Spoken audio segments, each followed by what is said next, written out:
I did have in my notes to start the whole day today about grief, but you know, notes get thrown out the window sometimes.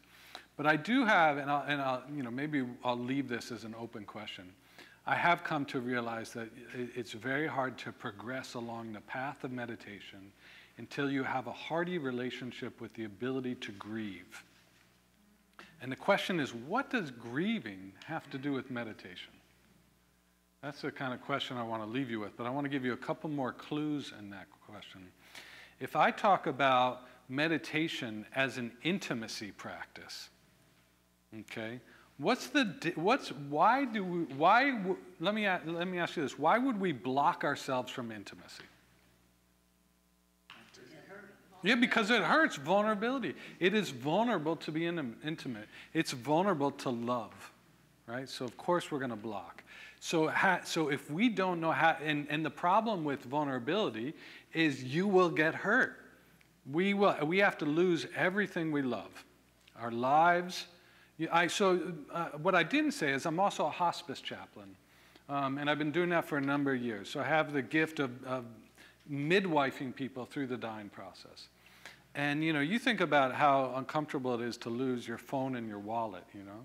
And I remember one day sitting with a man who was actively dying, and I realized he's losing his wallet, his phone, his daughter, his wife. I mean, you know, you realize, wow, I hadn't put it in that context, because I know how distressing it is. I had just recently lost my phone. I left it in a cab, and I was like, it was distressing, you know. And I'm like, oh, this man, it just gave me a new aspect of understanding, you know, really what we're talking about is we're talking about the immensity of we have to lose everything.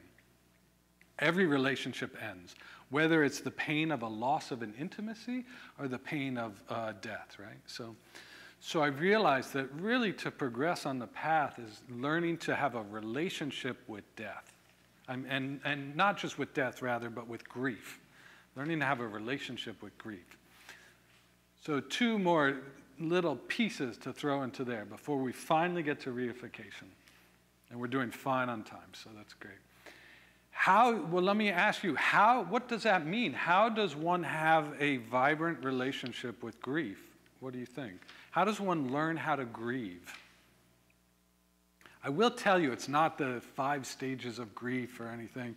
You know, that's helpful to an extent, but it doesn't, again, it's like the linear idea of meditation. Grief doesn't unfold in that way. Try not to be afraid of it. Okay, try not to be afraid. What else? Accept that it exists. Okay, yeah, accept that it exists. Great, what else? Surrender. Surrender, yeah. I think that's the real one, right? Because allowing the depth of those feelings. yeah. I think that's being alive. yeah. If I couldn't grieve, would I be alive? Yeah, exactly. So surrender. Yeah, what were you gonna say? My brother and his wife just had a loss, and he said to us on the phone, the good thing about touching bottom is at least you learn where it is. Yeah, right. Yeah. And I thought. Mm-hmm. There's a mantra that one of my mentors taught me in hospice work, and he said, don't try to help and don't turn away. And that's a really interesting balance. And that's exactly what we're doing in meditation too, right? Because why should I not try to help? Because mostly when I'm trying to help, what I'm trying to do is mitigate my own anxiety. And you see this again and again. So in my hospice work, I also do bereavement calls, but I'm also working with family. And you're working with a lot of anxiety in the family that's not giving that person space to go through their own process. And so that's really the mantra I found with learning to have a relationship with grief. Don't try to help and don't try to turn away from your own grief. Which means for me, when I'm grieving, don't try to diminish it. Don't try to like just look on the sunny side. Or, you know, don't try to get over it. But also don't turn away from it, right? Again, both of those are reactive stances. Can I just be present with as beautiful teacher Joan Halifax says, can you be present with the whole catastrophe? And that's really what we're dealing with.